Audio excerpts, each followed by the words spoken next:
Beshem Hashem, Naaseh, Venatzliar, Boker Tov, Lechol Am Israël, Bezrat Hashem, en ce lundi matin 15 du mois d'Elul, 15 du mois de septembre, pardon, et le 22 du mois d'Elul, pour ce jour qui nous a offert gracieusement par Yaakov Khalifa.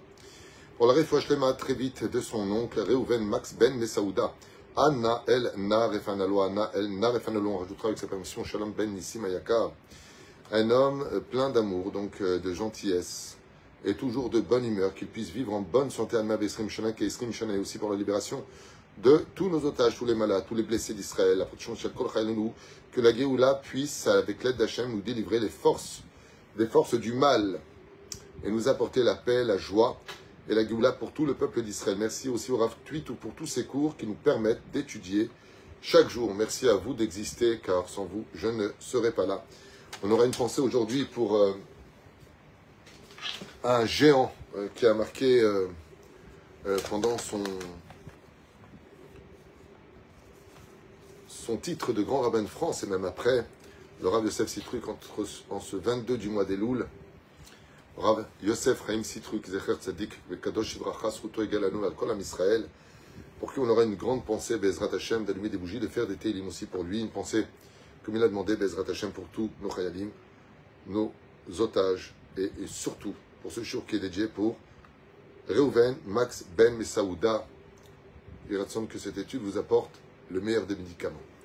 On commence tout de suite avec l'aide d'Hachem, avec un show que j'ai écrit, que j'ai d'ailleurs fait à Natania, mais hors caméra. J'aimerais le partager avec vous. Vous voyez, j'ai noté ici, dans ce petit papier, tout ce que j'ai pu étudier sur les enseignements du shofar. Les enseignements du shofar, comme vous le savez, on en a souvent parlé dans les shiurim, le shofar est là pour réveiller les consciences. Essentiellement, c'est le cours que je viens de faire juste avant. Le shofar est là pour réveiller non pas l'homme de son lit, comme un réveil, mais réveiller la conscience, non pas simplement de l'humanité, des 7 mitzvot noachid, de ne pas faire le mal universel, mais aussi les 613 mitzvot de la Torah, sans lesquelles, si je n'ai pas la connaissance de ce que Dieu définit comme étant le bien et le mal, toute ma vie, je vais vivre en dehors de la conscience du juif pour avoir une conscience, malheureusement, qui est celle qui s'adresse aux non-juifs, c'est-à-dire ce qui est bien et ce qui est mal se définissent par ne pas tuer, ne pas voler, ne pas mentir, ne pas déshonorer, ne pas. C'est-à-dire, ça, ce sont des choses qui sont connues. Par contre, dans la Torah, nous avons des lois, des mitzvot, des principes, des préceptes qui, eux, sont la conscience du juif, qui n'appartiennent qu'aux juifs, puisque ce sont des lois immuables venues du Créateur du monde. Alors, pourquoi sonne-t-on du shofar à Rosh Hashanah? Qu'est-ce que cela vient nous enseigner? Première explication, elles sont assez nombreuses, donc je vais essayer d'aller assez rapidement, mais vous pouvez noter pour partager. 1. Zecher le'akadato shel Yitzhak Avinu. De là, on apprend que le shofar nous rappelle le sacrifice de Yitzhak. Et le sacrifice de Yitzhak a réveillé la miséricorde de Dieu. C'est-à-dire que le jour de la Kedah, Akadosh Baruch Hu a arrêté le décret de la mort de Yitzhak pour le remplacer par un animal. De là, on apprend deux choses. La première, c'est que rien n'est fataliste, rien n'est défini. On peut toujours changer les choses. La deuxième chose, c'est que quand on enlève un décret, il doit se déposer chez quelqu'un d'autre. Ce qui fait que quand vous priez par exemple pour retirer la maladie d'une personne, il ne faut pas simplement dire Hachem retire de lui la maladie. Et après, il a mis où cette maladie? Elle est venue sur terre, elle doit aller ailleurs. Que tu la jettes sur les ennemis, par exemple, que tu la jettes où tu veux, peu importe. En tout cas, il faut redonner une nouvelle adresse, car celui qui a remplacé Yitzhak, c'est le bélier. Troisième chose qu'on apprend, c'est que le cri, le souffle du bélier, c'est-à-dire cet animal, cette corne que nous avons eue, est capable de réveiller la miséricorde de Dieu, comme on verra plus tard. Deuxième chose, Zecher le shofar shel matan Torah. Surtout cela, quand vous allez entendre le shofar, Bezrat Hashem, même si les femmes ne sont pas obligées d'entendre le shofar, c'est bien, elles peuvent l'écouter à la maison. Mais le son du shofar a été essentiellement entendu le jour du don de la Torah. Quel rapport entre le shofar et le don de la Torah? C'est que le shofar est là pour réveiller les consciences, et la Torah pour nous donner la connaissance de la conscience. Donc si je n'ai pas de conscience, je ne vais pas faire tchouva, parce que pour moi, je ne vois pas où est le mal. Donc le chauffard me réveille ma conscience, et maintenant que j'ai une conscience qui est ouverte, alors je peux étudier les lois, pour savoir que c'est honteux de faire ceci, mais que c'est une mitzvah de faire cela. Vous avez compris. Troisième explication, Yael Yael En O, qui Samara. Alors, c'est intéressant, je n'ai pas vérifié, mais je l'ai étudié. Il n'y a pas de vésicule biliaire chez la biche, chez le bélier, là, cet animal pour lequel on prend le chauffard. Et quel rapport avec la vésicule biliaire? Eh bien, la vésicule biliaire, c'est justement pour gérer la bile et le système nerveux. Et en tout cas, c'est ce que j'ai appris. Je ne suis pas médecin, je ne pourrais pas vous dire si c'est exactement ça ou pas. Je n'ai pas vérifié, mais je l'ai noté parce que je l'ai appris. Et donc, je vous le transmets. Qui dit que cet animal n'a pas de vésicule biliaire, donc il n'y a pas de colère en elle. Et la bile, se faire de la bile, donc de l'inquiétude, est gérée grâce à la vésicule biliaire. Cet animal-là n'en a pas. Ça veut dire que c'est un animal qui ne se met pas en colère. C'est un animal qui défend son territoire, mais il n'y a pas de colère en lui. Et donc on sonne de la corne du chauffard pour se rappeler que l'animal qui est cachère, par laquelle on prend, on ne peut pas sonner par exemple, une corne de vache, on ne peut pas, parce que ça rappelle la faute du veau d'or. Et un accusateur ne peut pas devenir un défenseur, donc on ne peut pas la prendre. Mais qu'est-ce qu'on retient de là? On retient que l'animal dans lequel on souffle la corne, justement le chauffard de Rosh Hashanah, c'est un animal qui n'a pas de colère en lui. Et donc on vient nous rappeler que si tu veux gagner ton jugement le jour de Rosh Hashanah pour une bonne année, arrête de te mettre en colère, arrête d'être nerveux. Regarde cet animal, il se défend, il sait se défendre, mais il reste toujours la tête sur les épaules. Zéperoucha d'abord.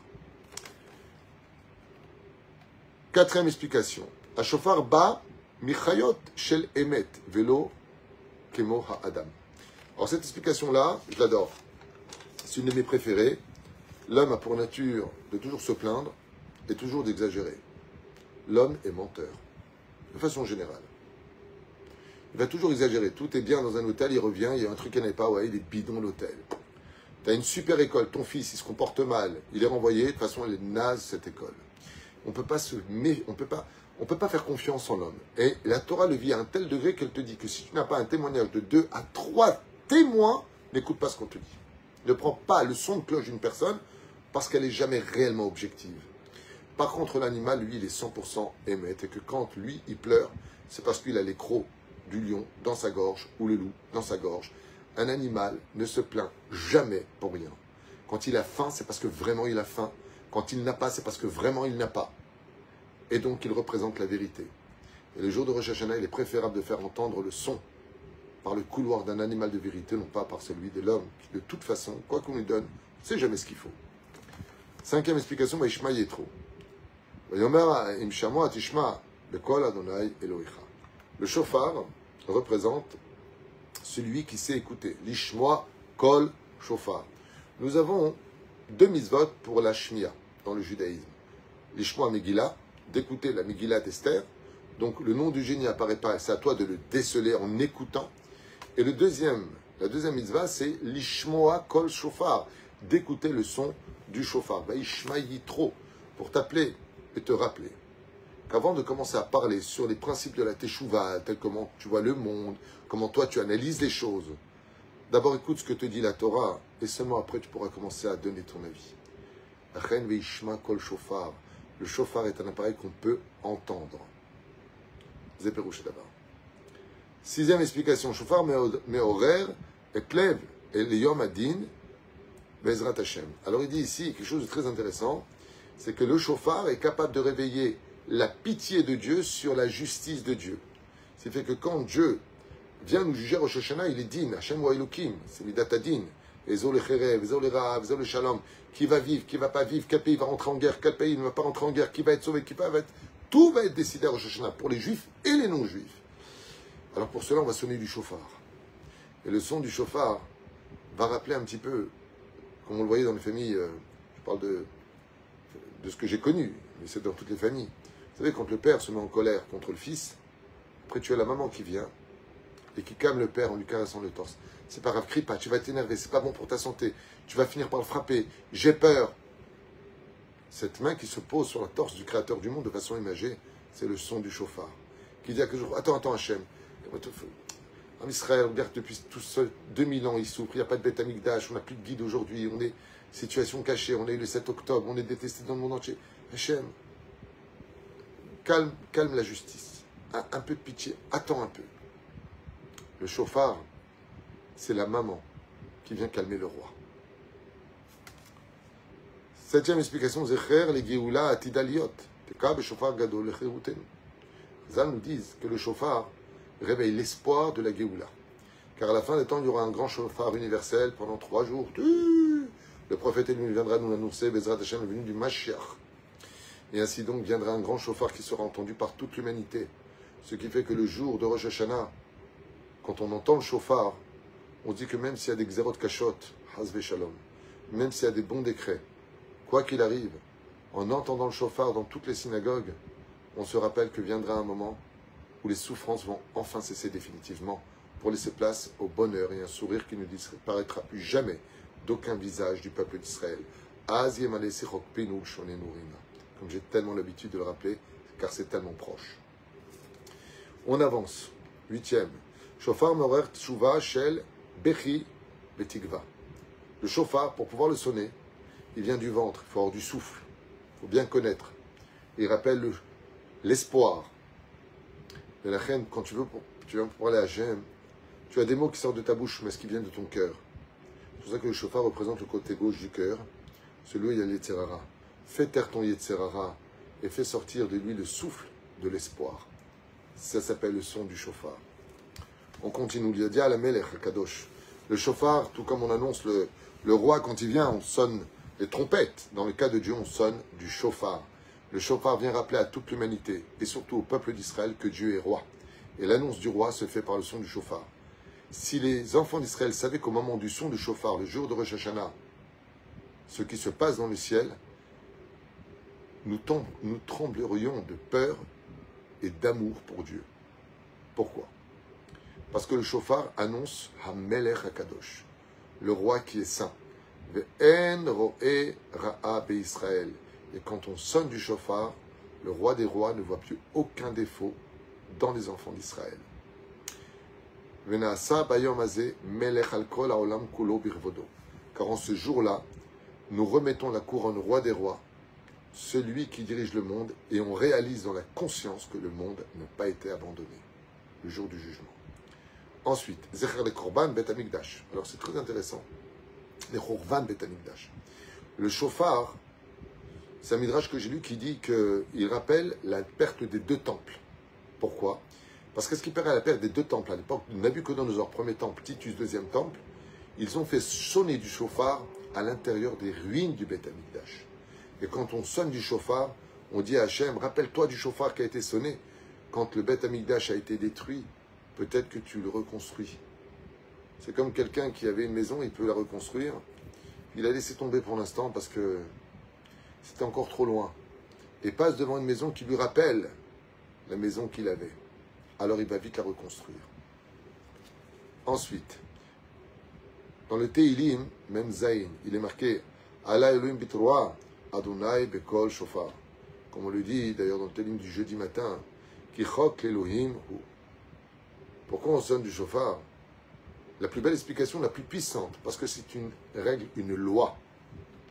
C'est une loi, ça veut dire que, pour certains commentateurs, qui chok l'Elohim ou chok, le chauffard, c'est une loi comme le chatnez, comme le lait la viande, comme la paradouma. C'est un chok. Ça veut dire quoi c'est un chok? Qu'est-ce que ça m'avance de voir si c'est une mitzvah ou un chok? Eh bien, c'est un chok dans le ciel. C'est qu'à partir du moment où on sonne du chauffard par quelqu'un qui est digne de sonner du chauffard, qui connaît parfaitement le temps adapté à chacun des sons du chauffard, et que chacun écoute sans parler, surtout ne pas parler. On met le talit, on écoute la bracha, debout. Ensuite, le chauffard, on écoute assis. Et dans la mida, on reste debout. Et on s'arrête. On écoute le son du chauffard. Dans le ciel, c'est une loi que Dieu nous pardonne à ce moment-là. On est jugé favorablement dès que le son du chauffard se fait entendre dans le ciel. Et si on ne mérite pas, mais c'est une loi. Voilà ce que ça veut dire. Qui chok l'Elohim, ou pour Dieu, c'est une loi. On sonne du chauffard. D'où l'importance de ne pas rater Rosh Hashanah Be'ezrat Hashem. Ensuite, chauffard ou et chouka shel bashamaim, de dire Hashem et qui Tzedakah Kavod, que c'est ce qu'on vient de dire.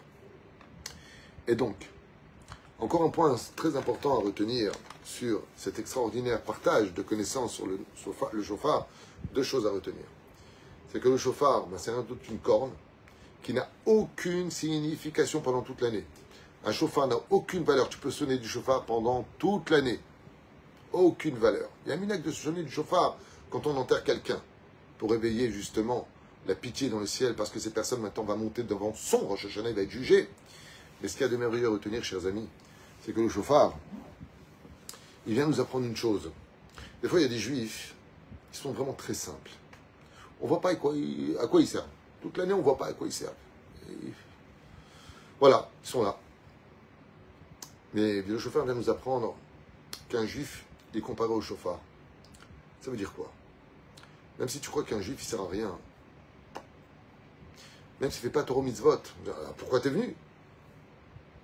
Viendra un jour où sa voix pourra sauver le peuple d'Israël. Même les juifs les plus simples, même un juif le plus éloigné de la Torah, tout comme cet ongle long, ce chauffard, cette corne, qui n'a aucune valeur pendant l'année, qui ne vaut rien pendant l'année. Il n'y a aucune misère d'écouter le son du chauffard pendant l'année, sauf à Rosh Hashanah et Kippour. Ça veut dire que même les choses les plus insignifiantes prennent la valeur du jour. Car Rosh Hashanah Misa, c'est le chauffard. Sache qu'un juif, un jour ou l'autre, il aura toute la raison d'avoir existé, d'avoir vécu pour ce moment-là, où il servira pas simplement ses intérêts, mais un intérêt général. On ne sait pas lequel, mais Dieu, lui, le sait. Encore un enseignement, Bezrat Hashem, sur le chauffard, et pour finir, l'animal se sacrifie, lui, pour donner sa corne, pour nous sauver, nous. Donc là, on apprendra que tous les juifs, le but du juif, c'est comme on le dit tous les matins.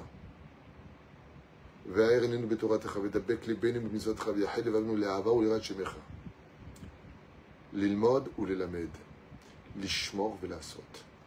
L'ilmod, je vais étudier, ou l'elamed, et je vais transmettre. Je vais enseigner aux autres. Le chauffard vient nous apprendre, quand on entend Rosh Hashanah, ok, toi tu as fait tchouva. Ok, toi tu as donné de la tzedaka. Ok, toi tu es gentil. Ok, toi tu as marié tes enfants.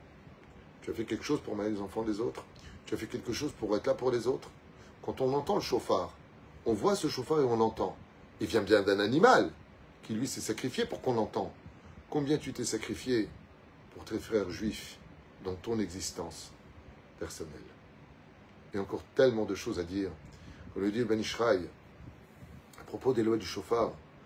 Le chauffard, il a une petite entrée et de l'autre côté, il a une grande entrée. Chazal nous disent, plus un homme se fait petit et humble sur terre, plus dans le ciel, parce que le chauffard monte toujours vers le haut, il est grand. Mais si l'homme se fait grand, on ne peut pas souffler dans le chauffard. Son ouverture, elle est toute petite. Plus tu te gonfles d'orgueil, et moins on te voit dans le ciel, à l'image du chauffard. Pour pouvoir souffler dans le son du chauffard, il faut que l'entrée soit étroite. Plus tu es quelqu'un d'étroit, de humble, d'effacé dans ce monde, et plus Dieu peut faire parler sa volonté à travers ton existence. Kol Tuv, Urefoua Shlema.